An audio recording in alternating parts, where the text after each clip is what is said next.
Hello, everyone. Um, Today we're taking a slight break from the Brothers' War to open something very exciting. Now, the Magic 30 anniversary event overall, including the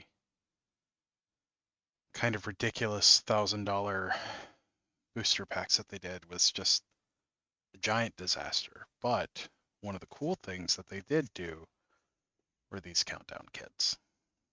No, they weren't on sale for very long. They sold out very quickly.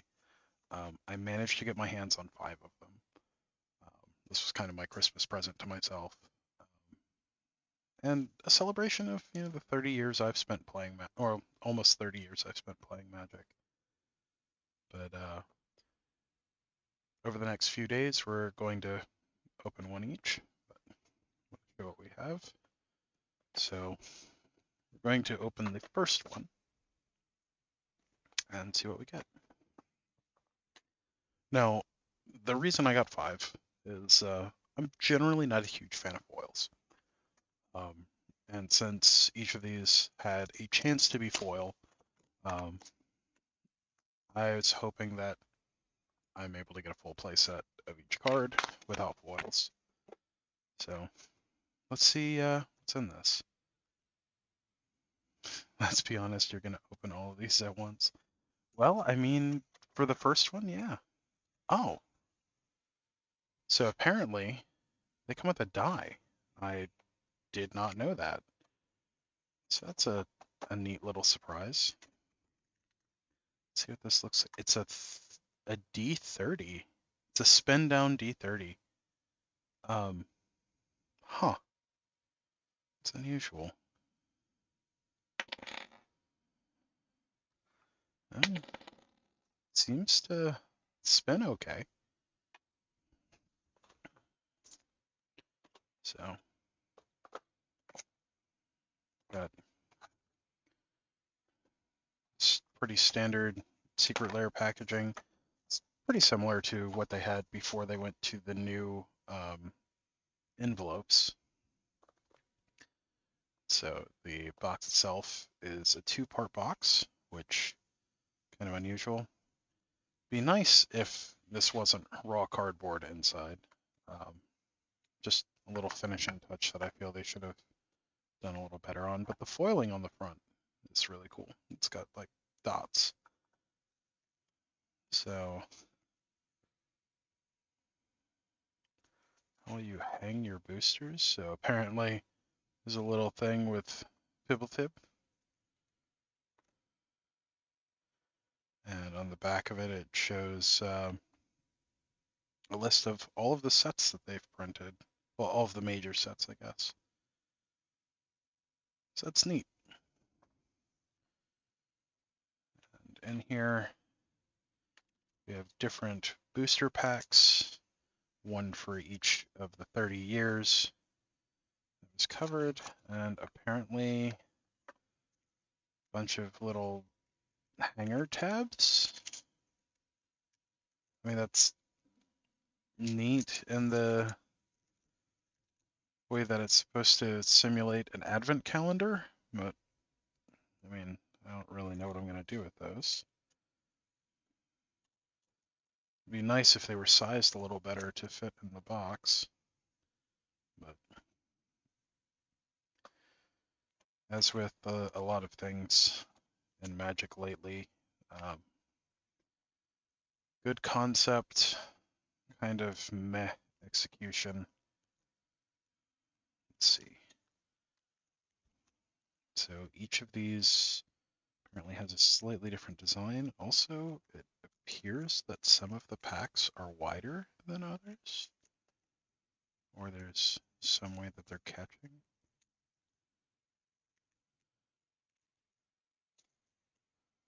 Yeah, some of these are literally wider than others. I wonder why that is. But from what I understand, each of these packs has predetermined cards in them. I have not looked at the list of cards that are in here, so you'll be finding out along with me. What's in each of these. Now, because I'm me. Um, I will try to save at least one of each of these pack wrappers for later on. So I am going to be a little more ginger than usual opening these.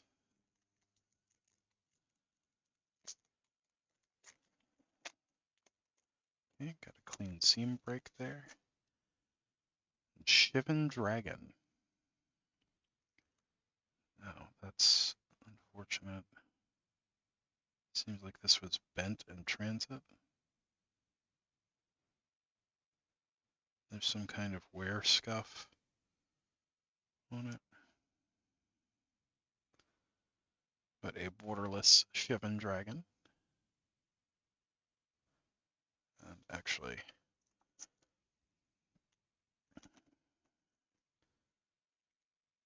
I think, yeah, I'll store them back in there.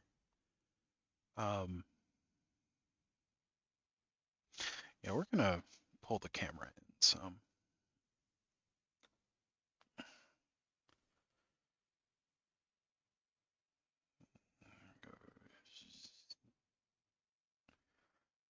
Just the camera.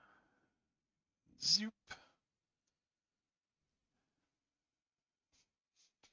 So we can get a slightly better view of this. Got a borderless Shivan Dragon. 1994.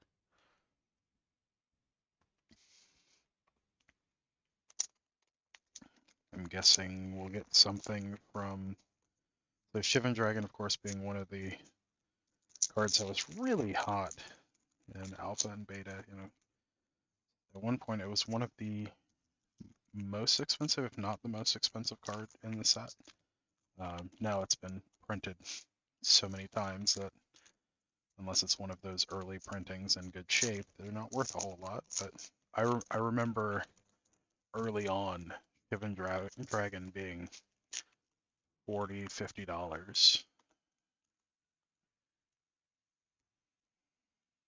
Okay, so we got our pack.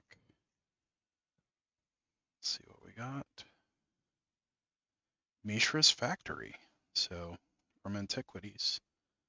Originally printed in Antiquities. That's a very neat art by Dexter, I guess. I'm not familiar with that artist. Kind of reminds me of Hyperjail. 95. This kind of looks like it's inspired by Ice Age.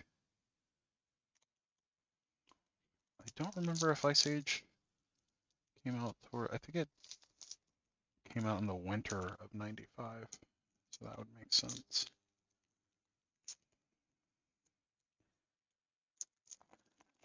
Let's see.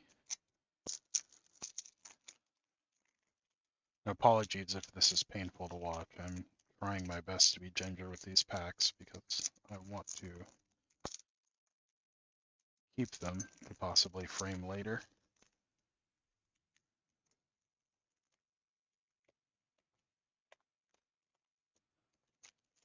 All right.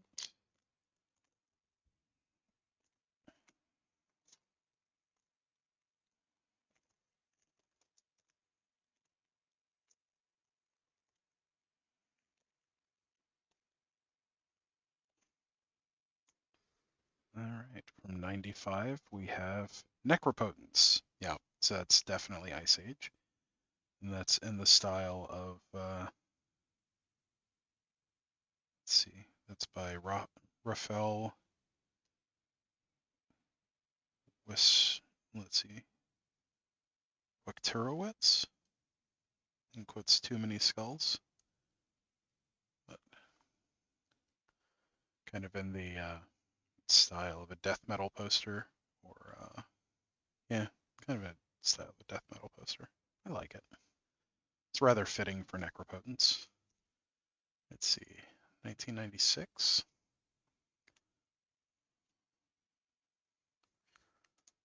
So 96.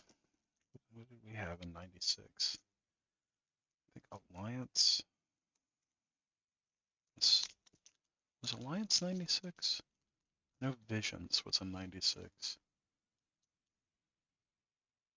that right? I think we had Visions and Mirage. Pretty sure Weatherlight. May just be misremembering.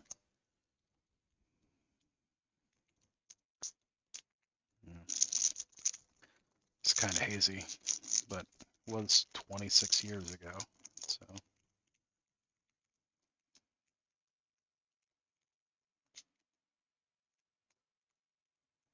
Very cool purple, though. Purple, of course, being my favorite color.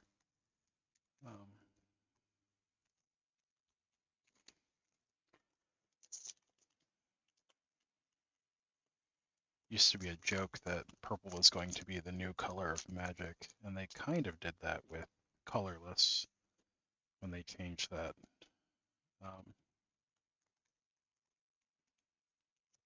Back in, I guess it was Battle for Zendikar when they officially created colorless. Let's see, our card from 1996 is Limdal's Vault. Kind of in the style of Adventure Time.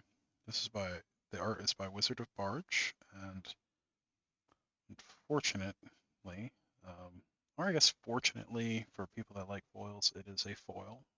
I don't particularly care for them because they tend to curl. Let's see, 97. 97 was a big one. I feel like that was when Urza's Saga came out.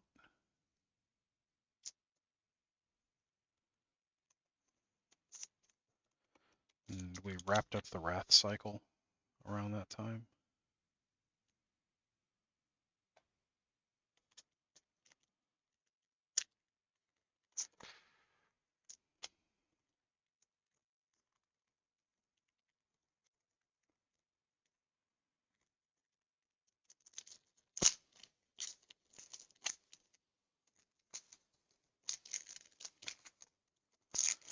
So maybe this is something from Urza's.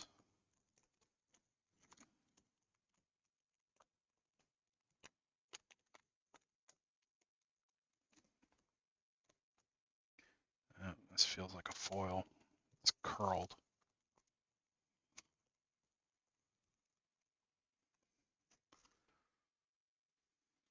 We have, yep, it's another foil.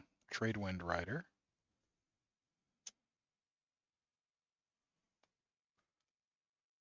And that's by Brooklyn Snobs. Not familiar with them. 1998.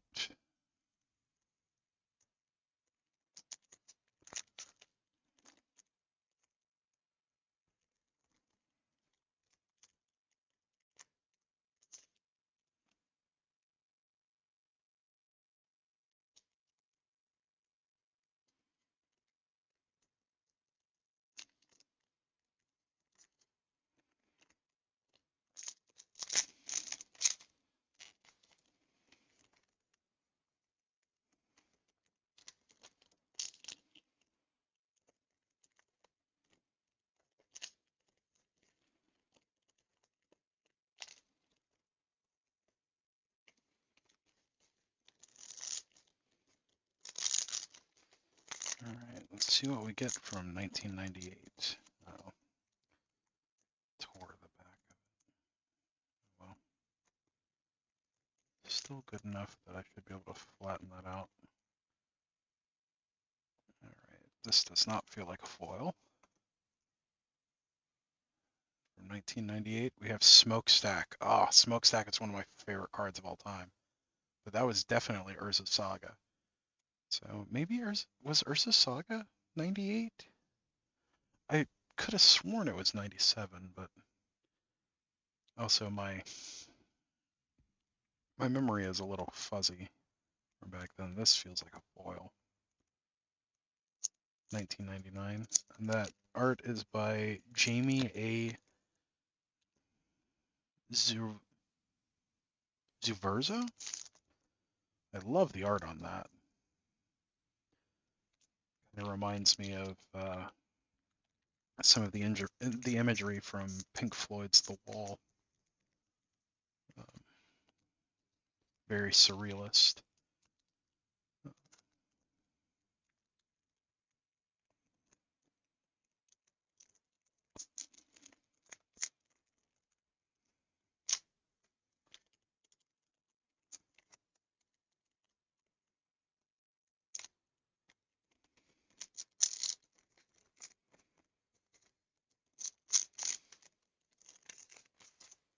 Yeah, this feels like a foil.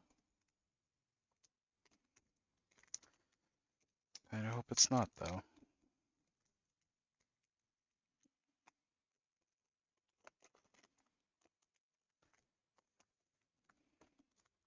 Let's see, and our card from 1999. So we're gonna crack in packs like it's 1999. Yeah, this has to be a foil.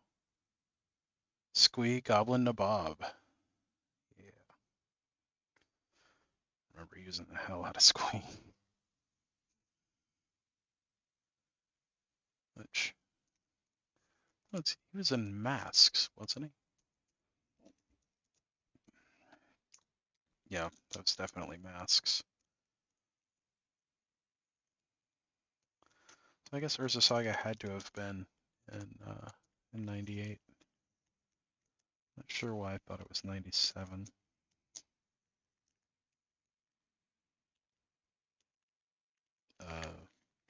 What? No. See, it's just very tight on this.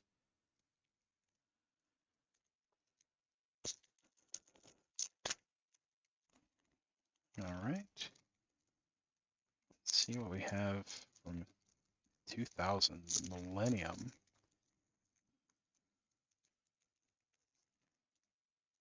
Probably something from Prophecy or Judgment, maybe Invasion.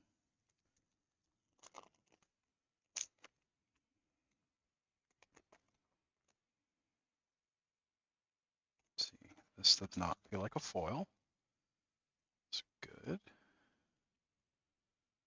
All right, we have Len Saviv, Defiant Hero.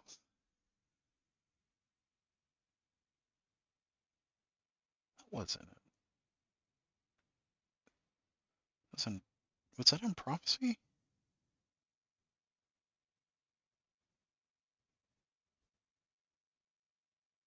Or was it from maybe Nemesis? Yeah, I don't remember.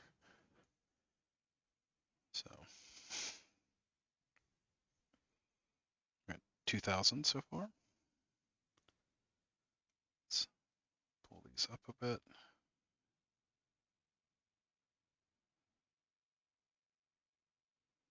So we have space.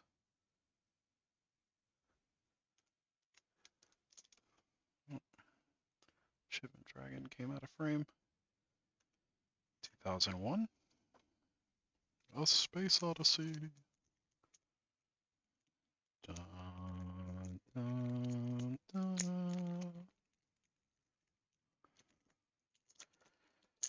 Yeah, the seal on this one is just atrocious. Not sure what happened here, but what the hell, guys? Like, come on. This is supposed to be a premium product. And this is a joke. Where's your quality assurance? Where's your quality control? Like, come on. Do better, Wizards.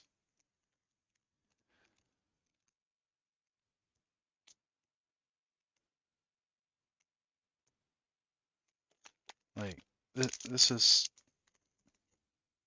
like quarter of an inch off? Jeez.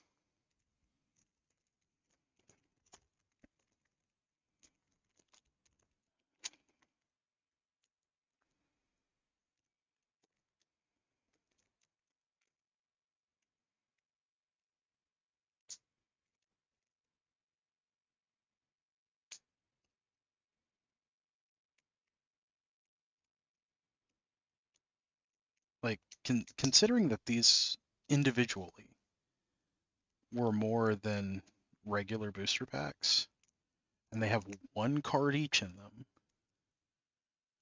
there is no world where it should be acceptable for this kind of this kind of quality control, or rather this lack of quality control. Like we're spending our hard-earned money on this stuff, and like we as consumers we deserve better. Like this is not cool, guys.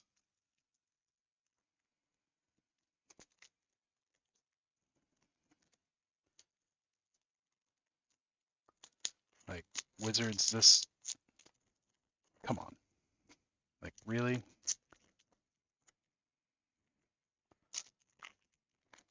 Same goes for foils. Like the way foils have become a meme at this point of, you know, Pringles.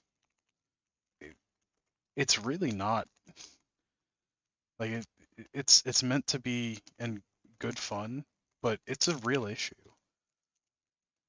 Like they just do better. Like I try to stay positive on this channel, but like at least pretend you give a fuck, Wizards. Like really. Wild Mongrel, which I believe was Odyssey. Pretty sure. I played a lot of Wild Mongrel. Um, pretty certain it was like because we played it in Threshold, which you got a lot of the Threshold stuff and Nemesis, or not Nemesis, but Torment. You had Odyssey.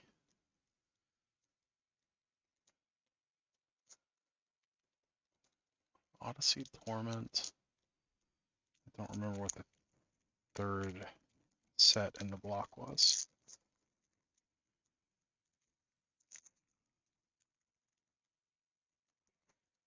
Pretty sure Wild Mongrel was in the same block.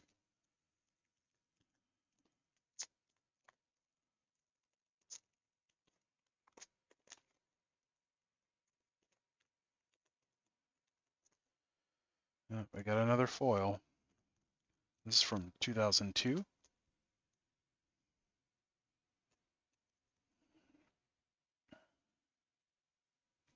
Genesis. Genesis was Judgment. So, was it Odyssey, Torment, Judgment? Was that right? In 2003, which was the 10th anniversary for Magic. Remember, 8th edition came out. You had before that you had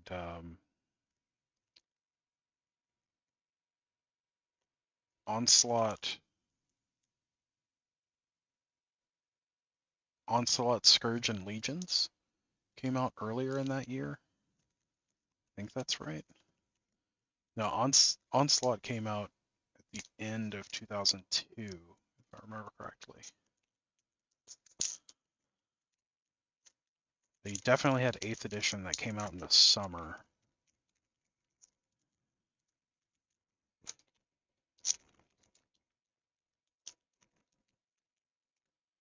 And this was when I got back into competitive Magic after taking a break from competitive Magic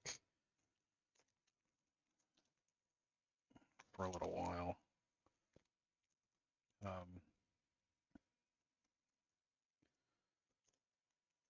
So this could be something from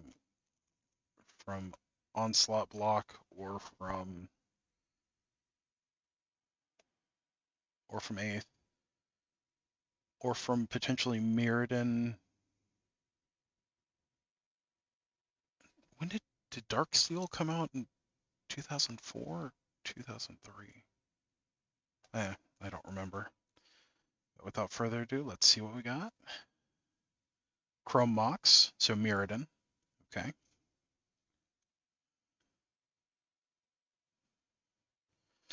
Remember that broke a lot of formats when it came out. 2004.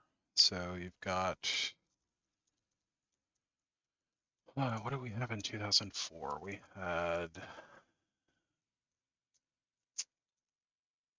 Fifth Dawn. I know for a fact Fifth Dawn was in 2004.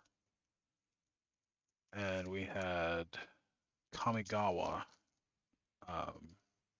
The Champions of Kamigawa came out. Yeah, Mirrodin was our late fall set. And then we had Dark Steel in the early spring. And then we had Fifth Dawn in the beginning of summer. It was at this high school gym in Durham, North Carolina. And the humidity was so high that even regular cards were curling. That was a huge mess, but very fond memories. You could still get duels, generally white border duels. Sometimes you could get black border duels. You could still get duels for $20. It's crazy to think of what the prices are now compared to then. 2004. So pretty sure we had Kamigawa block in 2004. I remember Ravnica was around 2005. And this is right around when I became a judge originally. Glimpse of Nature, yep, Kamigawa. And this is right around when I actually got my wife started into Magic. It's in 2004. We weren't dating yet. We were just friends. We'd been friends for about 4 or 5 years at that point. We'd known each other for 5 years at that point. We'd been friends for about 4. So 2005.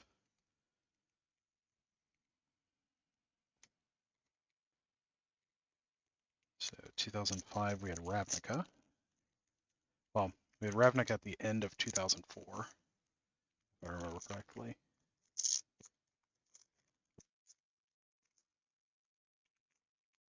So this was when I was in high school, towards the end of high school. Let's see, 2005. Some good times. Let's see. So this should be something from Ravnica block. Lightning Helix, yep. Fantastic art by Martin Ontiveros. Glimpse of Nature was by Jung Sean. Sorry for the other artists. Dan Fraser, of course, for Chrome Mox. Michael Hutter for the Genesis. Crocodile Jackson for the Wild Mongrel, so that's probably in the style of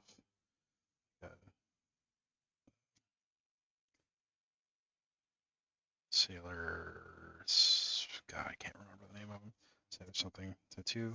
Get all the BG for the Sun Live, and then Nana Oi for Squee.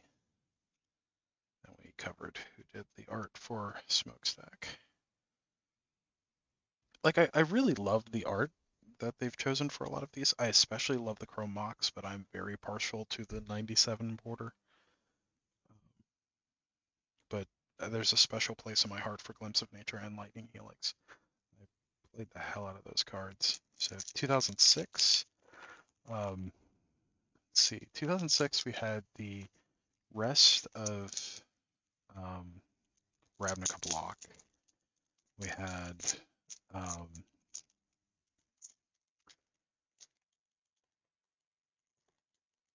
let's see, Senior year of high school. What was I playing? I was playing Fires.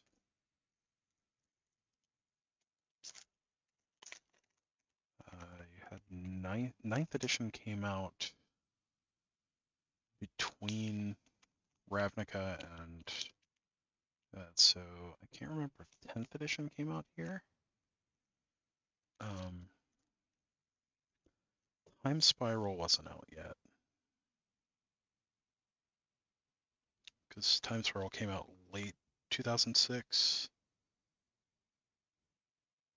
No, Time Spiral came out around summer. You had Cold Snap. It mixed in there somewhere. I think Cold Snap was just after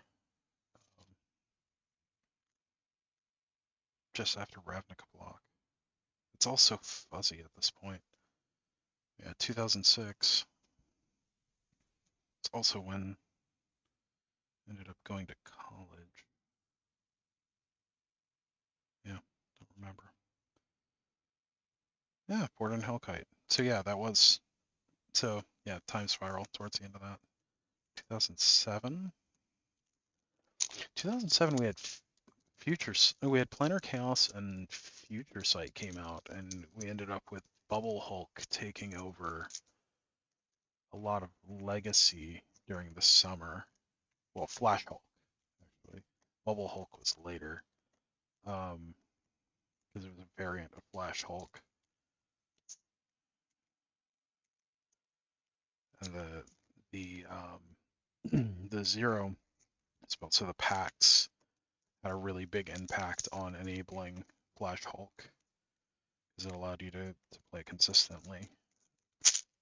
To play Protean Hulk consistently. And you had your Gemstone Caverns in Time Spiral that made things much better. But it wasn't until the pacts from Future Sight. And this is also where Tarmogoyf first came in. And at first it was very much underrated. I remember pre-ordering Tarmogoyfs from, I can't remember if it was Star City Games. I think it was Star City Games for 50 cents. But then it just kind of blew up. Let's see, we have Ponder. Yeah. Ponder was in Lorwyn, which came out towards the end of the year in 2007. This is where I took a break competitively for a few years. Like I played some, but not as much as I had.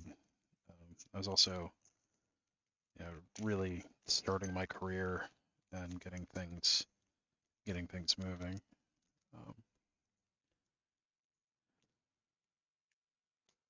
After I left Drexel University, which was at the beginning of 2009. Is that right?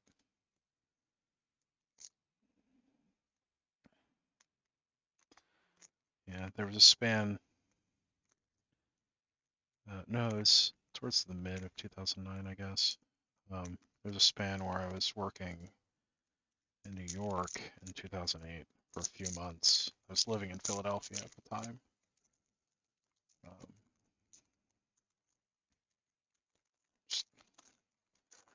It was a really tumultuous time in my life, so not a lot of Magic got played.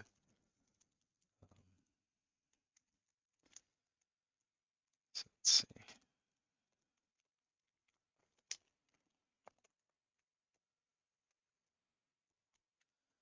So 2008. I have no idea what sets for this would be. Probably something from the Eventide time. Heritage Druid. Cool. That's a foil. Oh, and the art for Garden Held Kite is God Machine. The artist for Ponder is Lauren YS, and then or Lauren Yees, yes, I don't know. And then Heritage Druid is Rovina Kai, yeah, Rovina Kai or Sai, I guess. Okay, gonna move these up. Actually, I don't like that.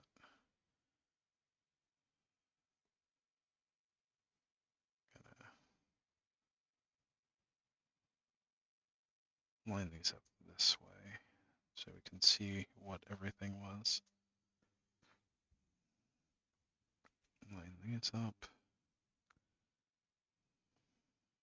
Let's see. 6. Let's do 10 years per stack.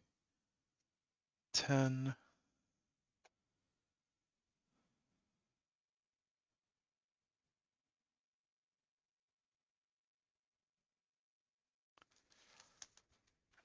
2009.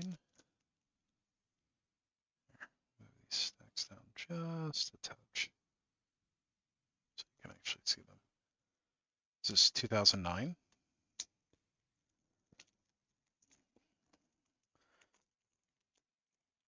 I have fuzzy memory of what came out in 2009.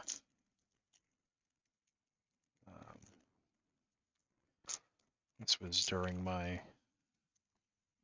semi break from competitive Magic.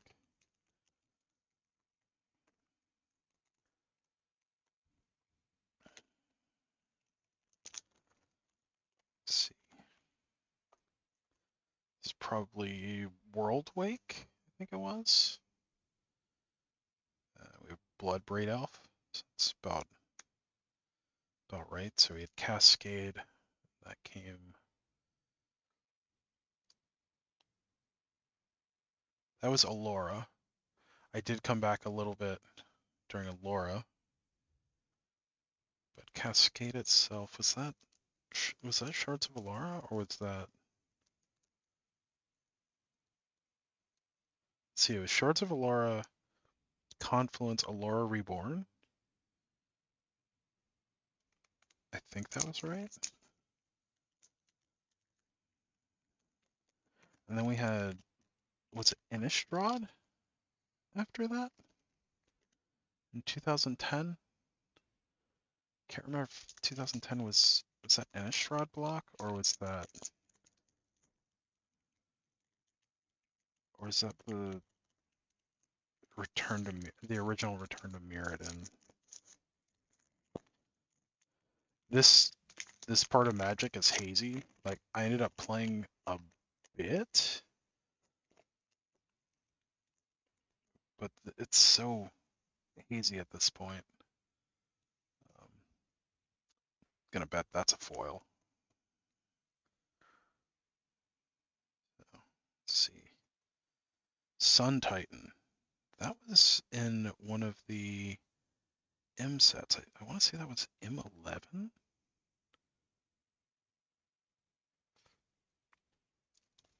Because that was when they first started putting new cards, like just fully new cards, into the core sets. I don't remember exactly what set that was. I think it was M11. Might have been M10, because they did this wonky thing where they went from 10th edition to M10. So there was a lot of confusion there. Even though the set symbols were nothing the same, it's just colloquially how you would refer to the sets were so similar that there was a lot of confusion. All right, now 2011. This was around, let's see, I was working in a repair shop for a little while. And just kind of figuring things out.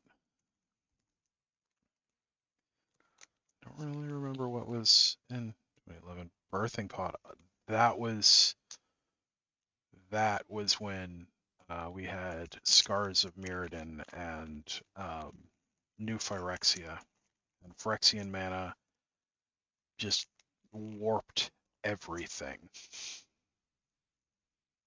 That was when we ended up with Cawblade in Standard, because you still had Worldwake and Zendikar. Yeah, it was a crazy time in Magic. If I'm gonna be honest, it was a shitty time in Magic too, because it seemed like everyone was playing Cawblade or Birthing. Like Birthing Pod came along later, but Cawblade was just miserable. I mean, it's absolutely miserable. Um, Planeswalkers were just oh, absolutely busted at the time. There wasn't a lot of good ways to remove them. There was a lot of changes in the rules around that time and how certain things interacted. They still hadn't nailed down a lot of the templating on cards. Like it was a very tumultuous time. And then 2012, Return to Ravnica came out. I remember this very well because it helped clean up a lot of things, but also in between we ended up getting we ended up going to Innistrad, and that's where we got Liliana the Veil and Snapcaster Mage. And Snapcaster Mage, oh, that made some things interesting, especially since Phyrexian mana was kind of still around for a while.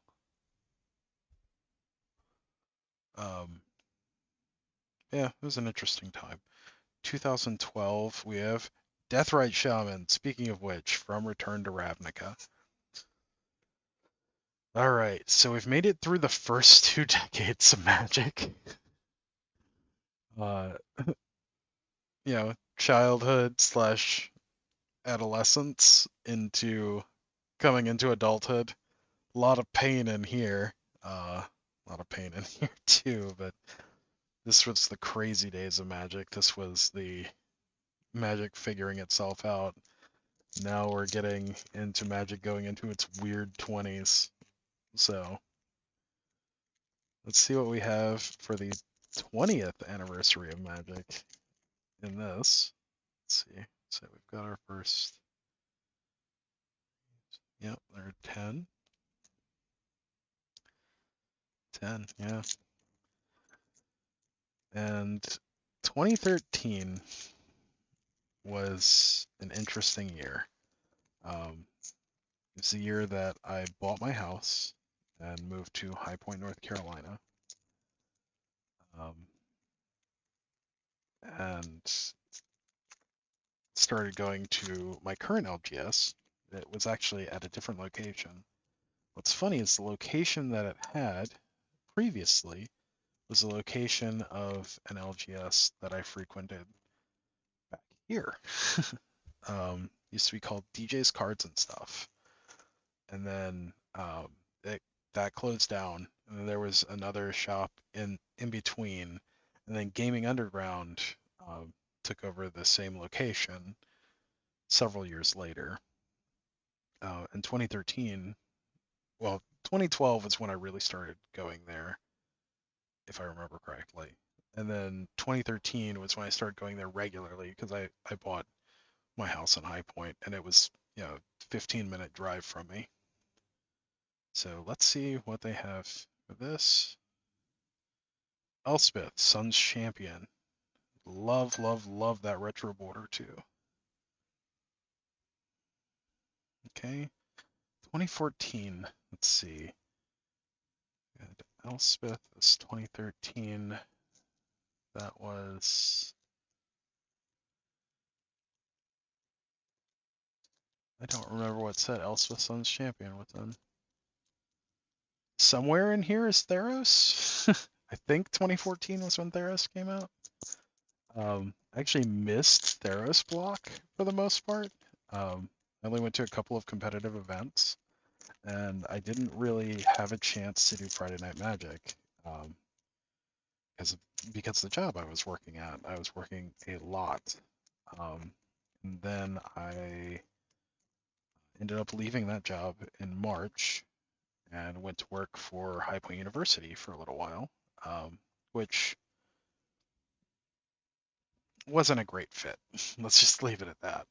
Um, let's see, 2014, we have Siege Rhino, so Cons. That's when Cons of Tarkir came out. Um, so the later part of Cons of Tarkir I actually played, or Cons block, I played a lot. So it was,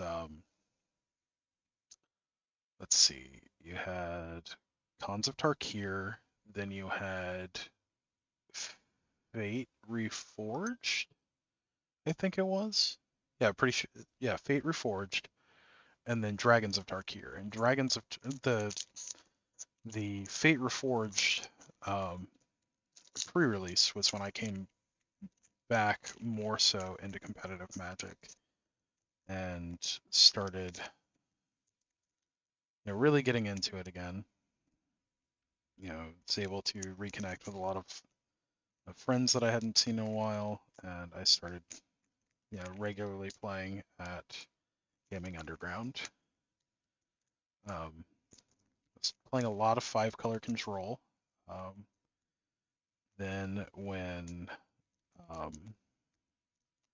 Battle for Zendikar came out, well, you had Origins in between, so that was when Wizards stepped away from doing core sets every other year, um, or in some cases every year, and did Origins. And Origins was supposed to be the last base set ever, and they backtracked on that.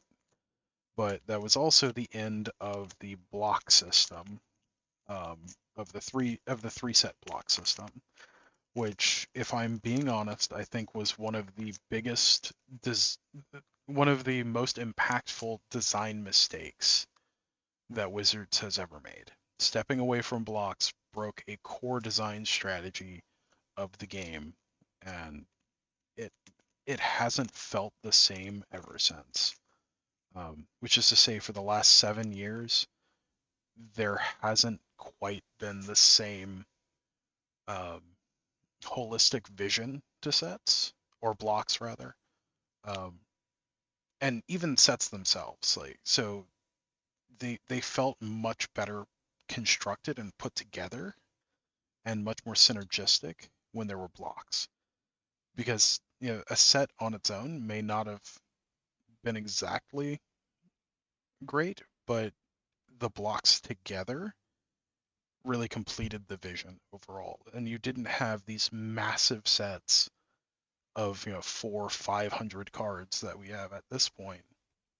Of course, that counts alternate versions of some cards, but at this point, sets have arguably inflated to upwards of 500 cards, especially if you include the commander portions of the set, which, if we're being honest, like, Wizards is saying standard is dying. Well, yeah, because you're killing it. Not as in killing it as in doing a good job, but you're killing standard with your decisions. Um, which, commander's the way everyone plays Magic. I don't. Most of my friends don't. I've been playing standard for as long as standard has been standard, with a couple of little breaks, but you know, Magic isn't just about the kitchen table game. It's not just about tournament play. It's not just about competitive play. It's supposed to be a lot of different things. And focusing too much on one thing over the others, it's it's not good. It's bad. It's bad for the longevity of the game. This game hasn't been around for 30 years because the game itself is bad, but there have definitely been tipping points throughout Magic's history where someone makes a shitty decision and instead of reversing it and course correcting and listening to their players, they just kind of keep pushing harder. And you definitely see this shift with how that happened after Hasbro's acquisition of Wizards, and it's been kind of downhill over that time. Um,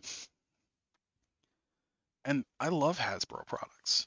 Like there are several other franchises that I adore from my childhood and into my adulthood.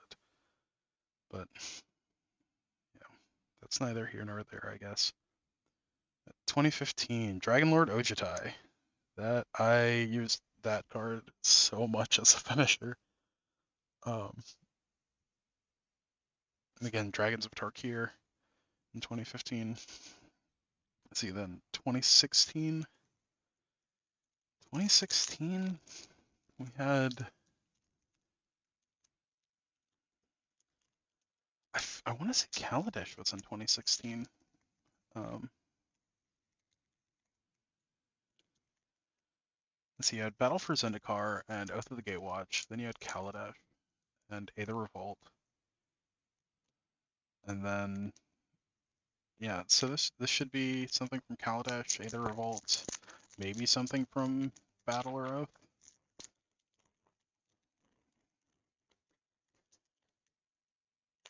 Because I'm pretty sure Origins was still in 2015.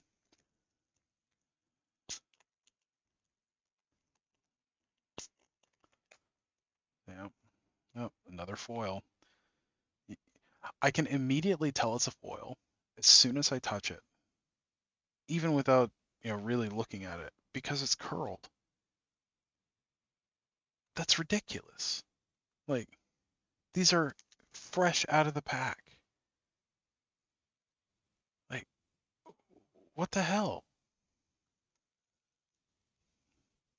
Thalia, Heretic Cathar, so Shadows over Innistrad. Um, oh yeah, I forgot Shadows was in there in between. Um, let's see, 2017. I don't have a lot right there. Maybe 2017 Miss Kaladesh.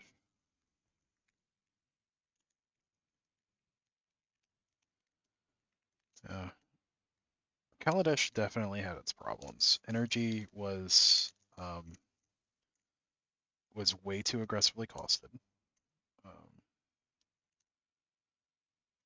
and it was pushed a little too heavily, and there wasn't a good way of dealing with it. So you basically either had to be super aggressive, which is what ended up happening later on, or I mean, there was a lot there. Um, there was a hyper aggressive few decks. There was a mid range deck that was arguably an aggro deck. In the black red energy, you still had stuff hanging around from shadows with what's it called, delirium. There were some kind of combo decks there, and then you also had the big obnoxious ramp deck that used oh god, I can't remember the name of it. You got up to like 6 or 7 energy, and then you could look at your top whatever, and then play well, one of the Eldrazi. It wasn't Kozilek. It was I don't remember what it was called. It wasn't Emrakul. Wasn't Kozilek. It was something. But it destroyed a permanent when you played it, and other things. Yep. Nicol Bolas. That was from um, let's see. You had Hour of Devastation, and you had Amonkhet. Let's see. So after Amonkhet, you had Dominaria, and Then I think they went back to Ravnica. So 2018. In 2018, in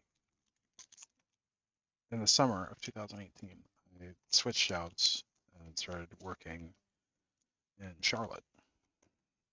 So this was about into the summer of 2018 was the last time I got to play competitive Magic a lot. Um, so it's also why I have a large buildup of boxes to get through. But in 2018, I went and started living in Charlotte and Arclight Phoenix. Yep, that was from when they went back to Ravnica. Um, so I don't really have a ton to say about the last few. I did start playing Arena more during that time, so I do know a lot of the cards, but I don't really know person to person what was happening with Magic. So I wasn't going to events. I was still buying, my regular amount, like when I was cracking packs to play competitively. Um, but around now is when a lot of my memory of Magic just falls off. I saw myself getting less excited about sets because since I lived in a location where there wasn't a great shop around to play, I just didn't really play a lot of standard. Um, I played on Arena, but it's not the same. And Arena was just coming out during that time, or just getting to be playable.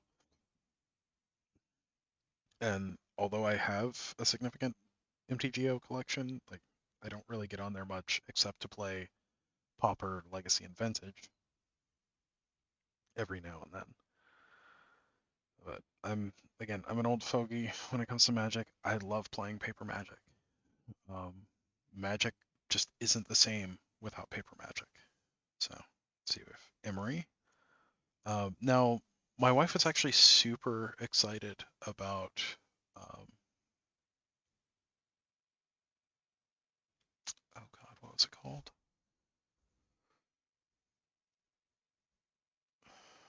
Jeez. Throne of Eldraine.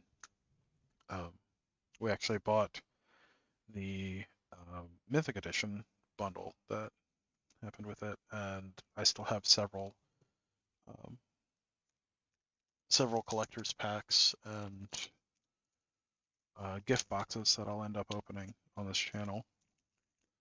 But that was 2019, and then 2020 we had the pandemic happen, so paper Magic just didn't happen in 2020 for me. We didn't play a whole lot at home. There was a kind of a wonky family situation that happened during that time. My father came to live with us for a while, which was fairly tumultuous. And yeah, just Magic kind of took a back seat. So we got Shark Typhoon.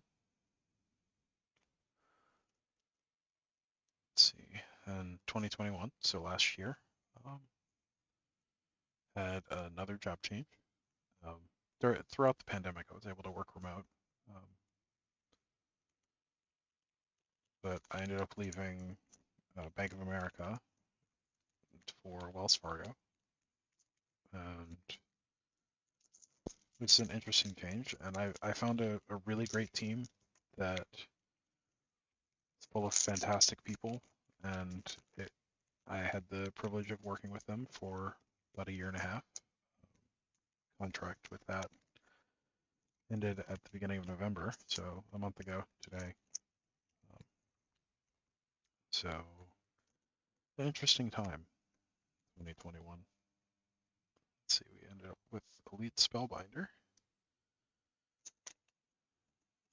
So I during the pandemic, I didn't play a ton of Magic. I played some on Arena, and then kind of got fed up with Arena for a while. And then we come to this year. Um, so this year, I started playing Magic again in paper. I came back for the Streets of New Capenna pre-release and the Neon Dynasty pre-release. Um, actually I missed the Neon Dynasty pre-release. I didn't get to play it. I did play it on Arena, and I drafted some. But then I got to actually come back to Magic almost fully for Streets of New Capenna. Um, and I was playing pretty much weekly up until September when we had another family event. That's kind of pulled me away. So for the last few months, I haven't really had a chance. 2 cards? I guess one of them is the bonus card. Just haven't really had a chance to play much Magic since September-ish. But you know, coming back to Paper Magic, it's been weird, but it's been fun, and I've really enjoyed it.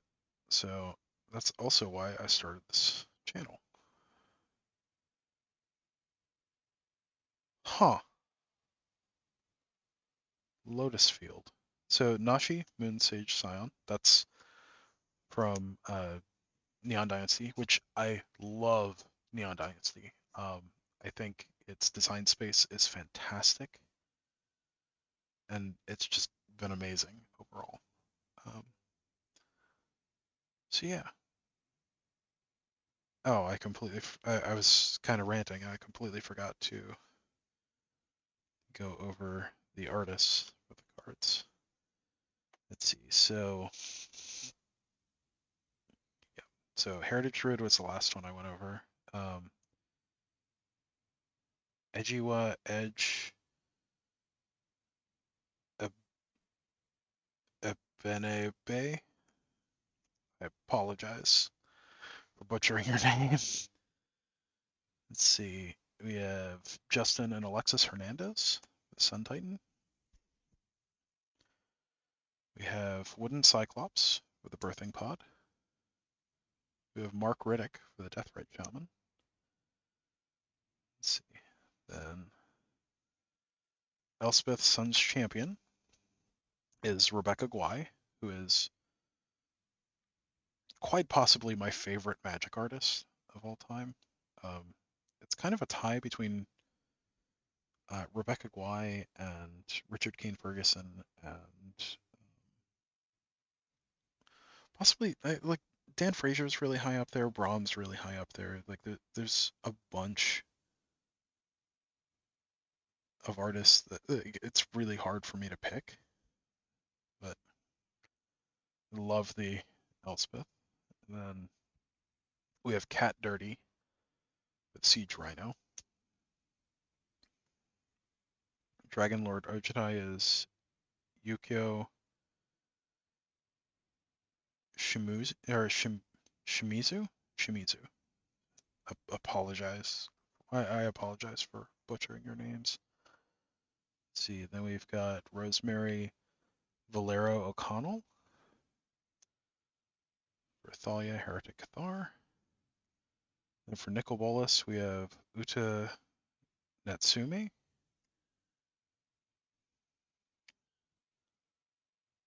And then we have Danny Pendergast for the Arclight Phoenix. Then Brandy Milne for Emery Lurker of the Lock. Shark Typhoon, we have Edgar Sanchez Hidalgo. Let's see, we have Alexis Zaret for Elite Spellbinder. Comic booky style, which I like. And then we have Deathburger for Nashi Moonsage Scion.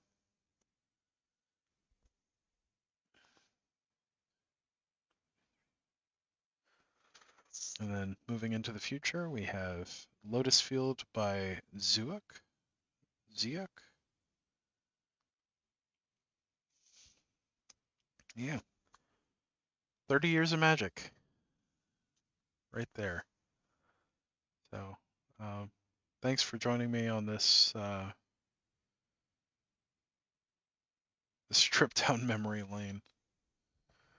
And we'll open the other ones in the next few days. But yeah, thanks for joining us. Or joining me rather on this adventure. And don't forget to like, share, and subscribe. And we'll see you next time. Thanks. Bye.